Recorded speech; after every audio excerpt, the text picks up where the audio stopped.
Chocolate cake বানাচ্ছি, তার জন্য দুধটাকে ভালো করে জাল করে নিয়েছি। এবার এর মধ্যে গুঁড়ো আমুল দুধ মিশিয়ে নিচ্ছি। এই 1 চামচ দিলাম, আর 1 চামচ দিলাম, এই আর 1 চামচ।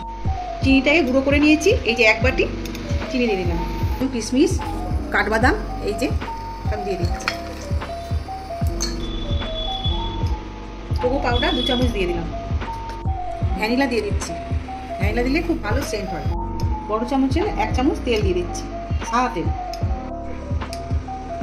1 বাটি ময়দা দিয়ে দিচ্ছি।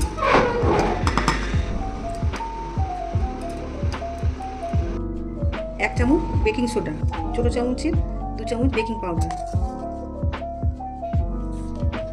ভালো করে এইভাবে মিশিয়ে নেব। মিশ্রণটাকে এক ধার থেকে এইভাবে করতে হবে, উল্টো থেকে ঘোরালে হবে না। এক ধারে এইভাবে ঘুরিয়ে ঘুরিয়ে ঘুরিয়ে ঘুরিয়ে ভালো করে এটাকে ফাটিয়ে নিতে হবে। ফাটানোটা যেমন কি ভালো হয়েছে এ বোঝা যাচ্ছে। ঠিক এরকম গাঢ় হবে, থিকনেস হবে। আমি একটা পাত্র নিয়েছি, তার মধ্যে আমি তেল ব্রাশ করে দিচ্ছি। আমি একটা এর মাপে কাগজ কেটে এখানে বসিয়ে দিয়েছি। পেপারটার উপর দিয়ে আমি তেল ব্রাশ করে দিই যাতে লেগে না যায় নিচে।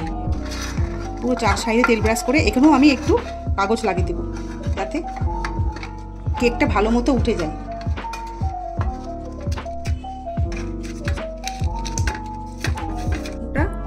আমি এই কেকের পাত্রের মধ্যে ঢেলে নিচ্ছি। চকলেট কেক তো বাচ্চাদের বেশি পছন্দ, এটা বাচ্চাদের করে দেবেন, বাচ্চারা দেখবেন খুব ভালো খাবে।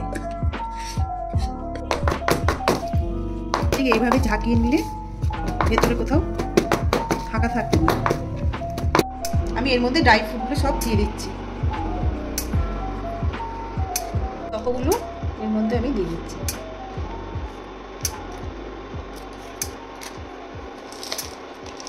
এই আমার কেকটা তৈরি হয়ে গেছে। এখন আপনাদেরকে দেখাচ্ছি, ঠান্ডা হয়ে গেছে। আমি প্রায় 2 ঘন্টার মতো রেস্টে রেখে দিয়েছিলাম। দেখুন ঠিক আছে, এবার দেখাচ্ছি। এই যে কাগজ দিয়েছিলাম ধারে সাইডে, সেই কাগজগুলো আমি ছিঁড়ে ফেলবো। বন্ধুরা, আমার চকলেট কেকটা তৈরি হয়ে গেছে। দেখুন আমি কাটছি এবার।